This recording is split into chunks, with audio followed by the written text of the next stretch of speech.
एक बार फिर से आप सबको गुड इवनिंग। ठीक है, आप सबके मैंने कमेंट्स पढ़े और आपने एकदम भर भर के गालियाँ दी, जो आपके मन में आया वो आपने बोला। चलिए ठीक है, हमको सबके व्यूज़ का सम्मान करना चाहिए। चलिए आज हम आएंगे आपकी गालियों पे, बट उससे पहले आज BHU के पेपर की बात कर लेते हैं। आज BHU B.Ed का पेपर हुआ था। अगर आप पेपर एनालिसिस चाहेंगे तो प्रॉपर, तो मैं आपको बता सकता हूँ। और चलिए मैं आप उस बारे में बाद में बात करेंगे, पहले BHU के पेपर के बारे में बात करते हैं आज के।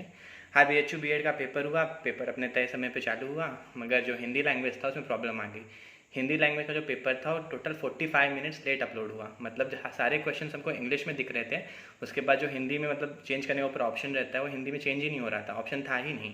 उसके बाद 45 मिनट्स के बाद वो हिंदी का ऑप्शन आया, और उस टाइम पे करीब 15 मिनट्स के लिए सारे PC बंद हो गए थे, सबका टाइमर रुक गया था। जैसे कि उस टाइम पे लगभग 145 मिनट्स बाकी थे, 1 hour 45 मिनट्स बाकी थे, तो 1 hour 45 मिनट सबका टाइमर रुका हुआ था। किसी का थोड़ा थोड़ा आगे हो गया, किसी थोड़ा पीछे हो गया था, बट ऑन एन एवरेज 145 पे सबका सर्वर रुका हुआ था टाइमर। उसके बाद थोड़ी देर बाद PC में मतलब आया, हिंदी का पेपर अपलोड हुआ।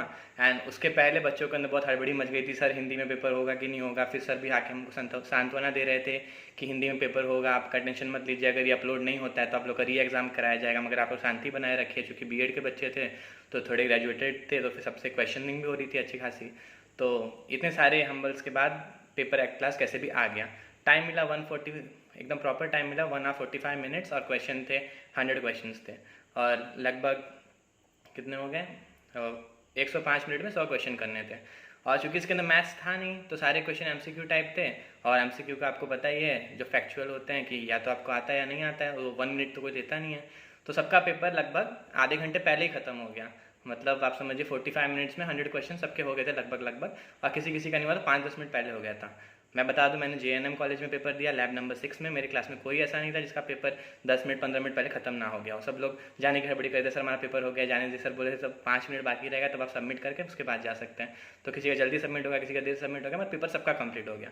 पहले बहुत शिकायतें थी लोगों की, सर NTA पहली बार पेपर करा रहा है क्या, उनको पेपर कराना नहीं आता है क्या, ये कॉलेज में पहली बार पेपर हो रहा है क्या, आपको कुछ बताने नहीं आ रहा है। बट सारे हम्बल्स के बाद एट लास्ट पेपर हो गया, और इंग्लिश वालों को पेपर थोड़ा जल्दी मिल गया, हिंदी वालों को बाद में मिल गया। मगर टाइम इशू नहीं था, क्योंकि अगर पेपर लेंदी होता, किसी का पेपर छूटता, तो टाइम इशू होता। यहाँ पे थोड़ी वो हुई कि किसी को प्रॉब्लम हो गई, किसी के मन में डर बैठा था कि पेपर कैसा जाएगा कैसा जाएगा, उसको आती पता चला मेरा पेपर हिंदी में है ही नहीं, उसके अंदर sudden strong feeling of fear आ गई होगी, पैनिक हो गया होगा वो। तो थोड़ी थोड़ी उसको प्रॉब्लम हुई होगी, लेकिन ओवरऑल पेपर कंडक्ट हुआ, ऑन टाइम हो गया सबका, किसी का पेपर छूटा नहीं था। एंड सब लोग जाते जाते सबका रिएक्शन था ठीक ठाक पेपर था। ओके, अब पेपर के लेवल के बारे में बात करते हैं।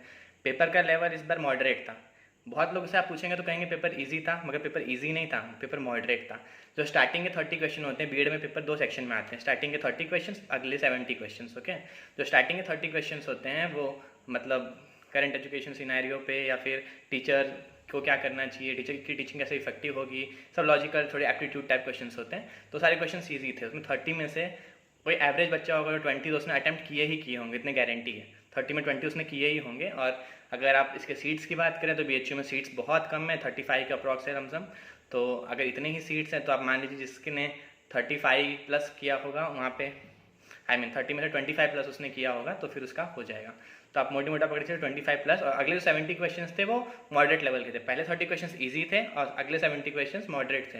मॉडरेट क्यों थे? इसके अंदर भी 30 क्वेश्चन आप देखेंगे तो ईजी थे, और बाकी 20 क्वेश्चन जो इकोनॉमिक्स से आए थे वो थोड़े हार्ड लेवल के थे। मतलब ये किसने कहा, वो किसने कहा, ये ज़्यादा होगा तो वो क्या कम होगा, इन्फ्लेशन के चैप्टर से बहुत सारे क्वेश्चन पकड़ लिए थे। इकोनॉमिक्स को पूरा कोर में चले गए थे।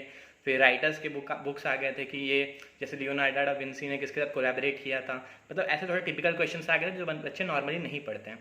तो ऑन एन एवरेज अगर आप पढ़ें तो 70 में से 40 मिनिमम किसी ने अटेम्प्ट किया होगा, 50 बहुत अच्छा किसी का पेपर गया होगा, उसने 50 अटेम्प्ट किया होगा। तो मान लीजिए इसमें 50, उसमें 25, 75 बहुत अच्छा पेपर गया होगा तो उसने अटेम्प्ट किया, और 65 तो सबने किया ही होगा। तो आप अपना अंदाज़ा लगा लीजिएगा। 4 मार्क्स का था एंड 1/4 की नेगेटिव मार्किंग थी। तो मैंने आपको मोटा बता दिया, 65 एवरेज पेपर गया होगा तो गया था, 75 के पेपर बहुत अच्छा गया होगा उसका, मतलब इतना अटैम्प्ट था। अब बीच में जितना आएगा उतना आप एनालाइज कर लीजिएगा, ठीक है। अब मैंने आपको जल्दी तो बता दिया BHU B.Ed के बारे में, लेकिन अब मेरे मन में बहुत कुछ था कि आप लोग के बहुत सारे कमेंट्स आए थे, आप लोग बहुत ज़्यादा नाराज़ हो गए थे, आपको लग गया था कि मैंने क्या क्या कह दिया। चलिए मैं आपको बताता हूँ।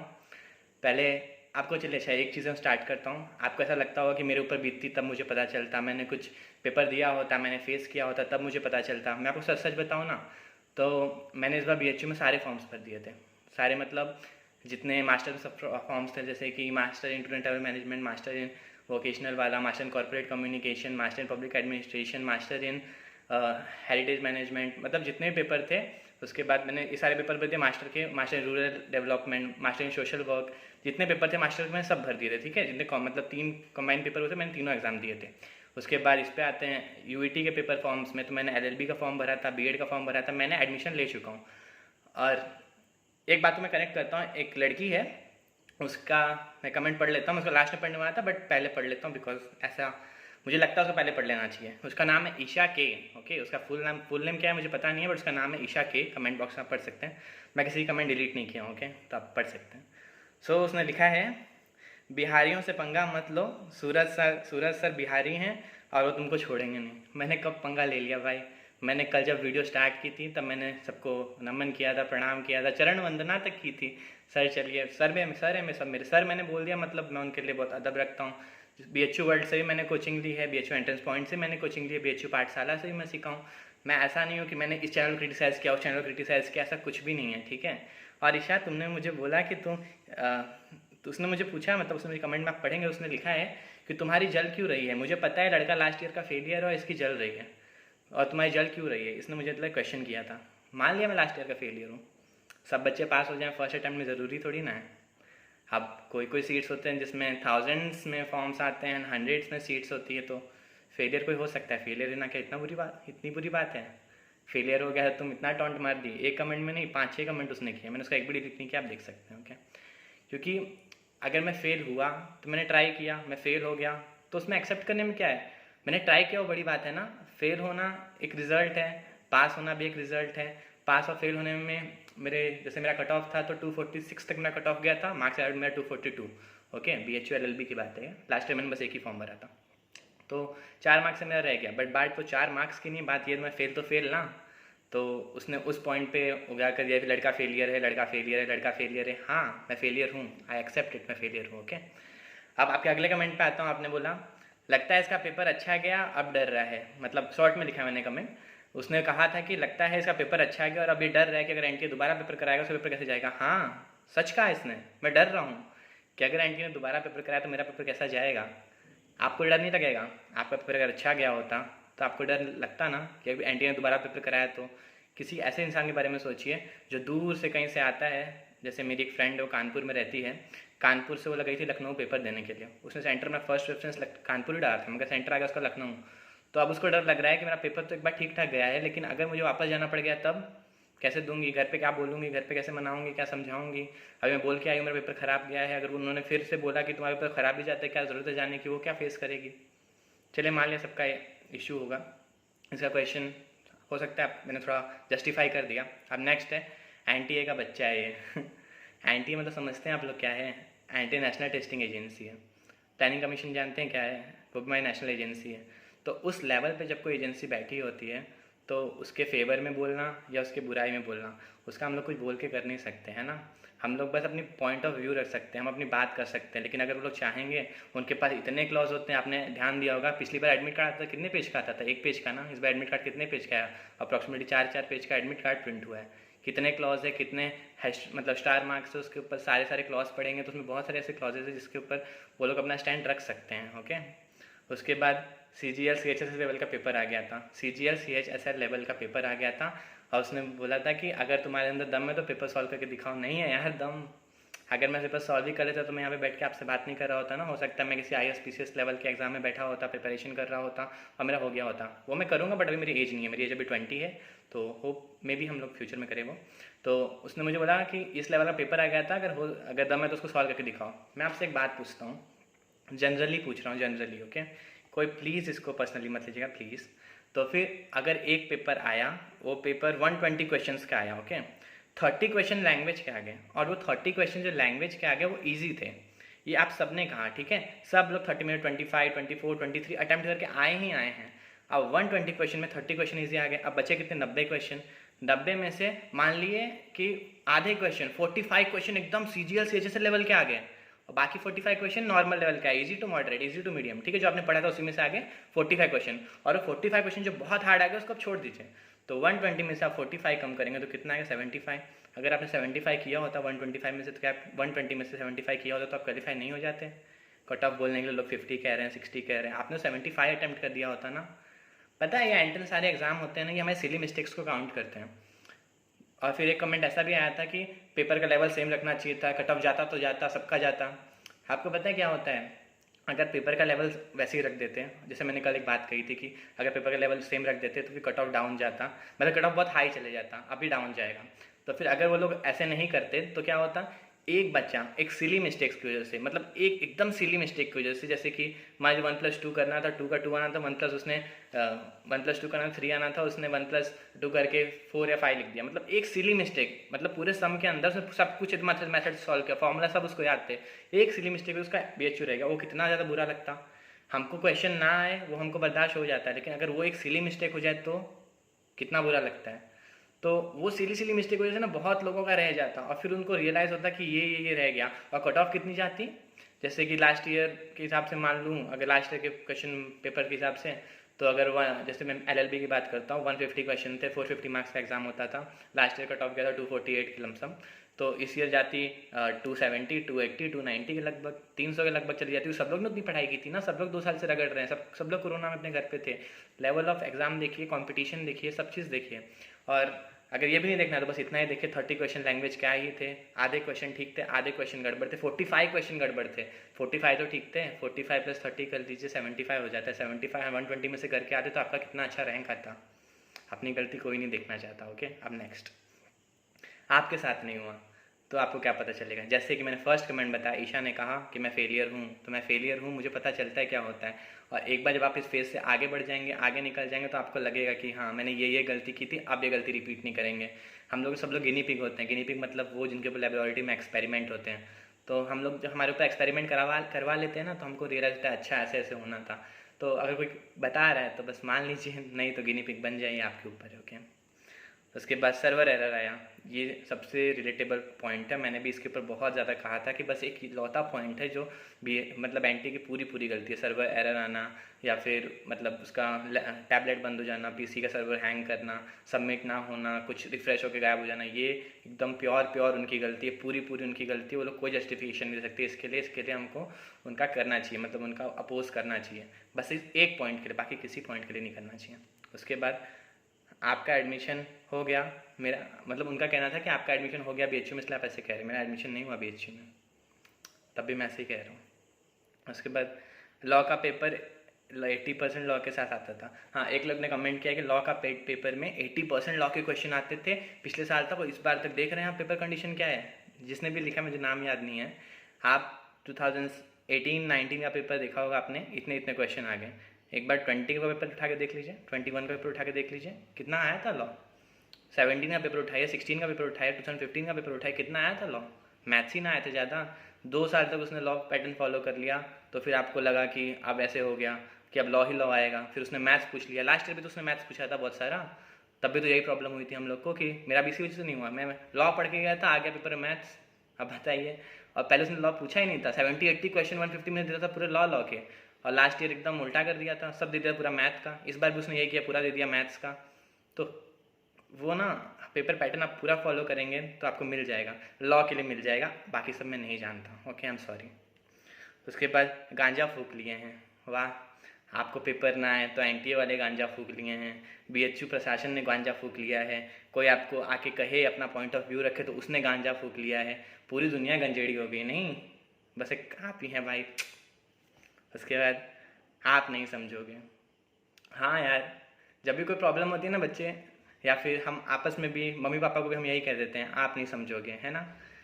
कभी हम ऐसा नहीं सोचते कि वो भी इस फेज से गुजर चुके हैं। जैसे मैं फेलियर हूँ, मैं बाबा कह रहा हूँ मैं फेलियर हूँ, तो इस फेज से गुजरा हूँ मैं समझ सकता हूँ इस बात को। और मुझे बस इस बार मैंने ये बात इसलिए उठाई ना, क्योंकि आप सब लोग एक ही चीज़ के ऊपर लगे हुए थे। आप सब लोग बस कह रहे थे NTA का ये करवाओ, BHU पेपर वापस करवाओ। क्यों किसी को ऐसी आस देनी जो हो ही नहीं सकता है। आप लोग कहते हैं हमने लीगल एक्शन लिया, लीगल एक्शन क्या लिया आपने, कंट्रोलर ऑफिस में जाके आपने लेटर दे दिया, वो लीगल एक्शन होता है। या अभी तो आप PIL भी दाखिल कर सकते हैं, पब्लिक इंटरेस्ट लिटिगेशन कर सकते हैं ना, वो कर दीजिए। राइट टू इन्फॉर्मेशन के तहत पूछ लीजिए, सेंट्रल में नोटिस भेज दीजिए, ये सारे होते हैं लीगल एक्शन। क्योंकि आप भी इतने मतलब बुद्धिजीवी हैं कि आपको सब पता है क्या हद तक मतलब बेनिफिट हो सकता है, क्या हद तक नहीं हो सकता है, तो आप ये सब बेटर हैंडल कर सकते हैं। ओके, उसके बाद आप नहीं समझोगे हो गया सपना बीएचयू में। हाँ, एक लड़की ने लिखा था कि उनका सपना होता है बीएचयू में पढ़ना, वही इस दर्द को समझ सकते हैं। मेरा भी सपना था बीएचयू में पढ़ना। मैं मुंबई में रहता हूँ। ओके, अभी मैं वाराणसी में हूँ, लेकिन पहले और बचपन से मैं अभी तक पूरा टाइम मुंबई में ही रहता था। तो मैं मुंबई में रहता था, तो मेरा सपना था मैं एक दिन जाके बीएचयू में पढ़ूंगा। और वो सपना जब नहीं पूरा होता है ना, तो पूरा इंसान अंदर टूट जाता है। मगर वो टूटने में भी इंसान इतना ज़्यादा खुद को स्ट्रांग फील करा देता है ना, थोड़े टाइम बाद उसको लगता है अब मैं लाइफ में कुछ भी अचीव कर सकता हूँ। आपको ऐसा लगता होगा या आपके पेरेंट्स को लगता होगा कि आप बीएचयू में पढ़ेंगे तो आपकी लाइफ बन जाएगी। बीएचयू में पढ़ने वालों की 70% to 80% लोगों की लाइफ बन जाती है। बताइए क्यों बन जाती है? क्योंकि बीएचयू में पढ़ते कौन है? वही पढ़ते जो लाखों में से एक होते हैं, जो मतलब हज़ारों बच्चे एग्जाम्स देते हैं और वो फर्स्ट रैंक या फिर स्टार्टिंग 15 में आ गए, 100 में आ गए, 200 में आ गए, लाखों में से वो बच्चे पढ़ते हैं बीएचयू में। मतलब वो पहले से ही इतनी मेहनत करके उस लेवल पे पहुंचते हैं और फिर उस मेहनत में थोड़ा और कंटिन्यू कर देते तो लाइफ में भी आगे पहुंच जाते हैं। इसलिए वो लोग ऑलरेडी बेटर बच्चे होते हैं, इसलिए वो लोग ज़्यादा, उनकी सक्सेस रेट बहुत हाई होती है, वो लोग बहुत ज़्यादा अचीव कर लेते हैं। ओके, और ऐसा नहीं है कि कोई फेल भी नहीं होता लाइफ में। बहुत सारे लोग हैं जो आपको फेलियर भी मिल जाएंगे इसी इंस्टीट्यूशन से, लेकिन मतलब वो नेग्लिजिबल हैं। लेकिन 70-60% लोग एकदम लाइफ में बहुत ज़्यादा सक्सेस बन जाते हैं। आपका फ्रेंड ग्रुप जो आपके साथ पढ़ा रहता है, IAS PCS DGP कमिश्नर सब कुछ बन जाते हैं, तो उसका बहुत ज़्यादा बेनिफिट मिलता है आपको। ओके, उसके बाद क्वेश्चन सॉल्व करके दिखा दे, नहीं कर सकता भाई, नहीं है, इतना दिमाग नहीं है मेरे पास, सॉरी। उसके बाद भ्रष्ट आदमी, एक आदमी ने कहा था कि आप भ्रष्ट हो गए हैं, आप NTA से पेपर ले लिए, NTA से पैसे ले लिए और आप उनकी तारीफ़ कर रहे हैं, या फिर हम लोग इतना भड़के हुए हैं तो कोई आया उनकी तरफ से बात रखने के लिए। मेरे ऐसी कोई भी भावना नहीं थी। और अगर लिटरली आप लोग को लगा होगा कि मैंने किसी को ठेस पहुंचाया या मैंने सूरज सर के बारे में कुछ कहा, ऋषभ सर के बारे में कुछ कहा, नील सर के बारे में कुछ कहा, अमित सर के बारे में कुछ कहा, ये जो 4-5 सर हैं ना, ये लोग ने मुझे बहुत गाइड किया स्टार्टिंग से। राजन सर भी उसमें से एक, उनका BW कैंपस नाम का एक चैनल है, उन्होंने भी मुझे बहुत गाइड किया। वो सब भी मुझे बहुत पूछते हैं और मैं भी उनसे बहुत सारी गाइडेंस लेता रहता हूँ जब जब मुझे ज़रूरत पड़ती है। मैं इतना आपके सामने बोल पाया, इतनी कॉन्फिडेंस आई, उनका कहीं ना कहीं उनका ही दिया हुआ है। उन्होंने मुझे सिखाया था कि जब भी तुम्हें लगे कि तुम मतलब तुम अपनी जगह पे सही हो, तो भले सब लोग तुम्हारे अपोज में रहे, लेकिन तुम अपना स्टैंड लो। और इसलिए मैंने आपके सामने इतनी सारी बातें रख दी। ओके, तो अगर किसी को बुरा लगा हो तो आई एम रियली वेरी सॉरी, एकदम दिल से आई एम सॉरी। और अगर किसी को अच्छा लगा हो तो आई एम रियली थैंकफुल कि आपने मेरी साइड ली। और किसी को लगा हो कि मैंने बस भाषण दिया तो आई एम सॉरी। किसी को लगा हो कि मैंने बस व्यूज़ के लिए ऐसा किया है, बहुत लोग ने लिखा कि व्यूज़ के लिए इतनी घटिया हरकत करते हो, सारा ज्ञान नहीं लिए तुम, और तुमने ऐसी वीडियो बना दी, बस तुम्हारा व्यूज़ का लालच है। तो मैं कहता हूँ आपको, एक हफ्ते बाद मैं अपनी वीडियो डिलीट कर दूँगा, व्यूज़ नहीं चाहिए, ठीक है। मैंने बस अभी के ट्रेंड को देखते हुए वीडियो बनाई थी। अभी का ट्रेंड क्या चल रहा है, आप लोग BHU एंट्रेंस दे चुके हैं और अभी आप लोग अपने घर पे हैं, आपको और आगे का सोचना चाहिए। अगर हुआ तो ठीक, हुआ तो आई प्रे कि आपका हो जाए, ठीक है। अगर लेकिन अगर नहीं हुआ तो आगे इलाहाबाद यूनिवर्सिटी का पेपर आ रहा है, कुछ और यूनिवर्सिटीज़ हैं टॉप लेवल की, इनका पेपर्स आ रहा है, तो आप लोग उसकी तरफ ध्यान दीजिए। अगर आप रोज़ यही रैली करेंगे, रोज़ इसी पे झगड़ा करेंगे, तो आप लोग मतलब कुछ अचीव नहीं कर पाएंगे। उल्टा आप लोग ऐसे हो जाएंगे ना कि हम लोग यहाँ पे इतना मेहनत किए, इतना हम लोग ने कोशिश दी, हम लोग एकदम क्रांतिकारी बन गए थे, फिर भी हम लोग कुछ नहीं कर पाए। वो लाइफ में डिमोटिवेशन आ जाता है कि पहले मेरे पास इतनी यूनिटी थी, इतने लोग थे, फिर भी कुछ हम लोग कर क्यों नहीं पाए, क्योंकि ये सही जगह नहीं है ना जहाँ हम प्रेस कर रहे हैं चीज़ों को। तो अभी भी बहुत लोग होंगे जो बहुत लोग कमेंट करेंगे कि आपने फिर से ये किया, फिर से आपने TRP के लिए किया, फिर से आपने व्यूज़ के लिए किया, मिनट्स के लिए किया, या किसी और चीज़ के लिए किया, और गांजा पी के आए हैं, फूक के आए हैं। तो ठीक है, आप जो सोच सकते हैं सोच सकते हैं। और ईशा, तुम्हारे कमेंट्स ने मुझे हर्ट किया है। मुझे नहीं पता लड़की कौन है, ओके। उसने मुझे 5-6 बार बोला फेलियर फेलियर फेलियर, उसने मुझे हर्ट किया। बट इससे रियलाइज़ होता है ना कि बैक में भी कुछ ऐसी पर्सनैलिटी रही होंगी कि याद रह गया हूँ मैं। तो ठीक है, चलो ठीक है, लेकिन आगे से मैं भी आगे बढ़ने की कोशिश करता हूँ, आप भी आगे बढ़ने की कोशिश करिए। और ये जो BHU एंट्रेंस पॉइंट चैनल पे आप अभी वीडियो देख रहे हैं, अभी हम लोग 2 दिन का टाइम दीजिए, 2 दिन बाद हम लोग नया सेशन पूरा चालू करेंगे नए ईयर के बच्चों के लिए, ठीक है। और इलाहाबाद यूनिवर्सिटी का पेपर आ रहा है, अगर उसके लिए भी कुछ आपको चाहिए होगा तो आप कमेंट बॉक्स में लिख सकते हैं, आपको वो मिल जाएगा जो भी स्टफ़ है। और फिर से एक बार I am really very sorry. BHU BHU Pathshala, BHU study capital, BW campus and BHU entrance point, ठीक है। अगर मैंने किसी के भी इमोशन को ठेस पहुँचाया हो, मैं किसी को हर्ट नहीं करना चाहता था, मैं बस अपनी बात रखना चाहता था। और आप लोग के सामने बात रखने के लिए मेरे पास कोई प्लेटफॉर्म नहीं है ना, मैं बस एक चैनल के थ्रू ही आके आपके सामने बात रख सकता हूँ अपनी, या फिर मेरा पॉइंट ऑफ व्यू रख सकता हूँ, या फिर मेरे पॉइंट ऑफ व्यू से किसी मतलब एक को नहीं, मान लीजिए 10 लोगों को अगर फ़ायदा होता है 10 लोगों को, तो क्या यहाँ पे बात रखना गलत है? एक दिन की वीडियो, कुछ मिनट्स की मेहनत और 10 लोगों का माइंडसेट चेंज हो जाना, 10 लोग अपनी लाइफ के लिए आगे बढ़ जाएंगे। तो मुझे नहीं लगता इस बार बुरा होता है। फिर भी आई am really very sorry. And मैं ऐसा कहता हूँ कि मैं ध्यान रखूँगा कि बस मैं फैक्ट से बातें करूँ, और अगर मुझसे कुछ अभी भी बाकी रह गया हो तो आप मैनेज कर लीजिएगा, कुछ कमेंट्स करना हो तो कर दीजिएगा। और हाँ, एक मेन इंपॉर्टेंट बात, हम अगले सेशन की पढ़ाई सिर्फ 2-3 दिनों बाद से चालू कर देंगे। इलाहाबाद यूनिवर्सिटी के लिए भी कुछ इंपॉर्टेंट बाकी रह गया होगा तो आप पूछ लीजिएगा, आपको पता चल जाएगा। Thank you so much. और हाँ, हमारा मेन टॉपिक चल रहा था BHU के बीएड एंट्रेंस है। तो आप समझ लीजिए 100 क्वेश्चंस थे, 70 जिसने किया होगा उसको टॉप में आएगा, 65 तक कट ऑफ खत्म हो जाएगा। 65 to 70 जिसका रहेगा उसी के सिर्फ चांसेस हैं, बाकी सबके नहीं है। क्योंकि टू बी वेरी प्रैक्टिकल सिर्फ 35 सीट्स हैं, एंड उतने सीट्स के लिए कितना कॉम्पिटिशन था आप देख सकते थे। आज सारे सेंटर्स पे इतनी ज़्यादा रश भी थी। ओके, सो बस, थैंक यू सो मच।